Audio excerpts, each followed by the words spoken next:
Panorama group, जो सोचता है वो करता है। आपके अपने सपनों का आशियाना। नमस्कार, आप देख रहे हैं सिटी पोस्ट लाइव। मैं हूं सृष्टि राज। राजनीति में अक्सर कहा जाता है कि भविष्य की बुनियाद आज के फैसलों पर टिकी होती है।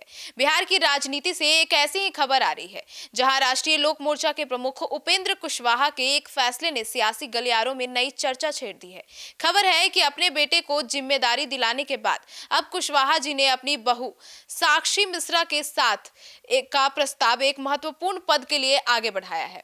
तो आइए विस्तार में जानते हैं इस पूरे मामले के बारे में हमारी सहयोगी मुस्कान से। कि मुस्कान, क्या उपेंद्र कुशवाहा की राजनीति अब केवल परिवार को सेट करने तक सीमित रह गई है? देखिए, आलोचक का तर्क यही है, लेकिन ऐसा आप समझिए कि उपेंद्र कुशवाहा की बहू पार्टी में काम करती आई हैं, ऐसा नहीं है। वो अगर हम बात करें लोकसभा चुनाव की बात करें, विधानसभा चुनाव की बात करें, तो वो सक्रिय रही हैं। और जब बिल्कुल क्लियर है कि जब खुद भी राज्यसभा के मेंबर रहे हैं, पत्नी विधायक बन गई है, बेटा मंत्री बन गया है, तो अब बची कौन? बहू। तो अब कहीं ना कहीं बहू को भी पॉलिटिकली एक्टिव करना चाहते हैं। तो आलोचक का तर्क है कि उपेंद्र कुशवाहा, जो कभी नीतीश कुमार के खिलाफ संघर्ष कर अपनी पहचान बनाई थी, अब केवल पुत्र मोह और परिवारवाद के रास्ते पर चल रहे हैं। पहले बेटे को नीतीश कैबिनेट में जगह दिलवाना और अब बहू साक्षी मिश्रा का नाम उपाध्यक्ष पद के लिए आगे बढ़ाना, ये दर्शाता है कि पार्टी के समर्पित कार्यकर्ताओं के बजाय परिवार को प्राथमिकता दी जा रही है। हालांकि कुशवाहा समर्थकों का कहना है कि अगर परिवार का कोई सदस्य योग्य है तो उसे मौका मिलने में क्या बुराई है, लेकिन राजनीति में यह क्रेडिबिलिटी का संकट पैदा करता है। तो ये मैंने आपको दोनों पक्षों की बात बताई, जो विरोध में था और जो उनके फेवर में था। तो मुस्कान, पार्टी में जो बगावत चल रही है उसके बावजूद भी परिवार को प्राथमिकता देना, नहीं आपको लगता है कि आत्मघाती कदम हो सकता है? देखिए, राष्ट्रीय लोक मोर्चा, अगर हम आरएलएम की बात कर रहे हैं, तो 4 से 3 विधायक बागी रुख अपना चुके हैं।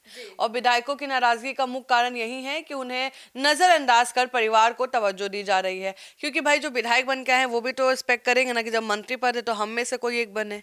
तो आप बना रहे हैं कहीं और, तो कहीं ना कहीं ऐसी स्थिति में बहू का नाम आगे बढ़ाना, तो कुशवाहा का कहीं ना कहीं कहा जाता है कि अत्यधिक आत्मविश्वास है कि पार्टी को बचा लेंगे, या फिर ये आत्मघाती कदम भी है जो पार्टी को बिखराव की कगार पर खड़ा कर देगा। देखिए, सत्ता की मलाई केवल परिवार तक सीमित रखने से विधायकों की निष्ठा टूटना स्वाभाविक है, क्योंकि कोई भी विधायक ही बन रहा है तो कुछ मलाई खाएंगे ना भाई। अब मलाई सारा आप अपने में बांट लीजिएगा तो उनका तो गुस्सा होना बनता है।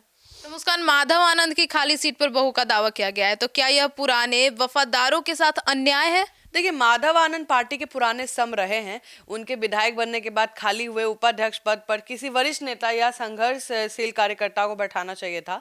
बहू साक्षी मिश्रा का नाम प्रस्ताव करना उन कार्यकर्ताओं के लिए झटका जरूर है, लेकिन जो जमीन पर पसीना बहाते हैं, या संदेश जाता है कि पार्टी में पद पाने के लिए कुशवाहा परिवार का हिस्सा होना अनिवार्य है, जो किसी भी क्षेत्रीय दल के पतन को पहला लक्ष्य होता है। देखिए, अब कोई भी पार्टी का सदस्य होगा वो गुस्साएगा ही, क्योंकि कार्यकर्ता के मन में रहता है कि झंडा हम ढो रहे हैं, खून पसीना हम लगा रहे हैं, और जब मलाई देना है तो किसी और को दे रहे हैं। जी। तो मुस्कान, बीजेपी और जदयू इस परिवारवाद प्रस्ताव को कैसे देख रही है? देखिए, एनडीए के भीतर ये स्थिति असहज पैदा करने वाली है, और बीजेपी को इसमें कोई दिक्कत क्या होगा? देखिए, क्योंकि सारे आ तो रहे बीजेपी के पास ही। तीनों विधायक कहाँ गए थे? नितिन नवीन के पास, तो जा रहे बीजेपी के पास ही, तो बीजेपी को कोई दिक्कत नहीं है उससे, क्योंकि छोटी पार्टी थी भाई उपेंद्र कुशवाहा की। और बीजेपी अक्सर कांग्रेस आरजेडी पर परिवारवाद को लेकर हमला करती है। अब अगर वो अपने ही सहयोगी दल के बेटे बहू को पद पर बैठाने का प्रस्ताव को मंजूरी देती है, तो उसके पास विपक्ष पर हमला करने का नैतिक आधार नहीं बचेगा। जेडीयू के लिए भी यह सिरदर्द है, क्योंकि कुशवाहा के बागी विधायक नीतीश कुमार के करीबी माने जा रहे हैं। जी। तो मुस्कान, क्या जो साक्षी मिश्रा है उनके नाम से कुशवाहा अपनी महिला वोट बैंक राजनीति साधना चाहते हैं? बिल्कुल। देखिए, तर्क यह भी दिया गया है, क्योंकि एक युवा और शिक्षित महिला चेहरा होने के नाते साक्षी मिश्रा के जरिए कुशवाहा महिलाओं के बीच अपनी पकड़ बनाना चाहते हैं।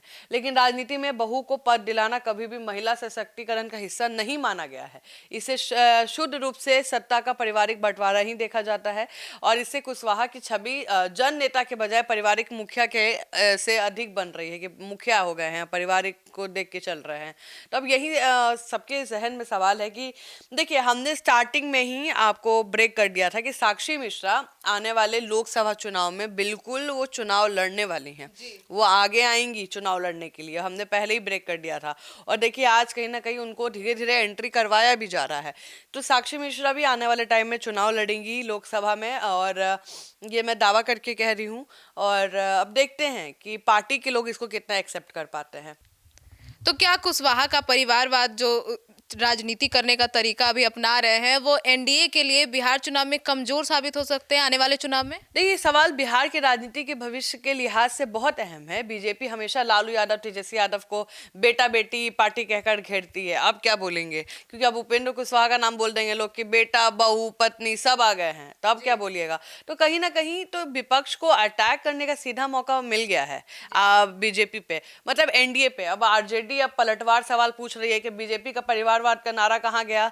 ये विरोधाभास चुनाव में एनडीए को नैतिक दबाव में कमजोर कर सकता है। उपेंद्र कुशवाहा जिस समाज से आते हैं वो लवकुश समीकरण का प्रतिनिधित्व करते हैं, और उस समाज के अन्य युवा नेता अब खुद को ठगा हुआ महसूस कर रहे हैं कि भाई हम योग्य नहीं हैं, घर ही के लोग योग्य हैं। तो यदि युवाओं को लगेगा कि मेहनत वे करें और पद केवल कुशवाहा परिवार के लोगों को मिले, तो वोट बैंक खिसकर कहीं और तो जाएगा ही जाएगा। और बीजेपी के सामने मुश्किल ये है कि अगर वे कुशवाहा की बात नहीं मानते हैं तो गठबंधन छोड़ सकते हैं, और अगर मान लेते हैं तो जनता के बीच परिवारवाद का मुद्दे पर नहीं बोल पाएंगे, उनका भी चुप्पी रखना पड़ेगा। तो अभी दिक्कत बीजेपी के लिए भी है, और आप समझिए एनडीए पूरा एक गठबंधन के लिए है।